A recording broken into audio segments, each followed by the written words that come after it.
Als ik heen in de tijd kan schieten, heb ik het nog mijn zin.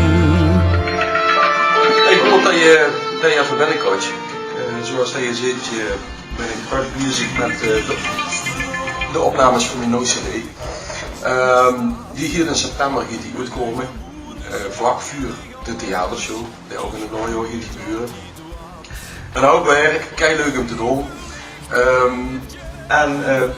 Ik wil je eigenlijk wat vragen, want ik heb eigenlijk een rol nodig om dat allemaal te kunnen realiseren. Wat moet je daarvoor doen? Nou, het zou heel fijn zijn als dat je mensen kunt helpen door de CD nu al te kopen.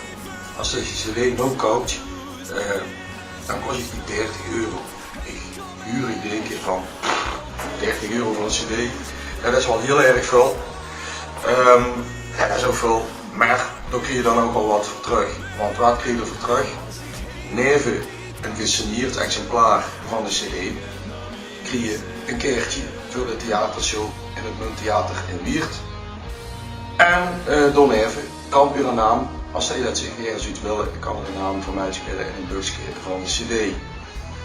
Dus, als je dat noemt, als je een ding van, dat doen we gaan een eindje helpen, dat zou heel super zijn. Dan klik je op de link, het is weer heel onder ergens. Ja. Klik je op en lees het hele verhaal van die kanaal op mijn website. En het is wij zich als je niks iets helpen. Dankjewel. We zien ons in het Munttheater. Heb ik het nog mijn zin.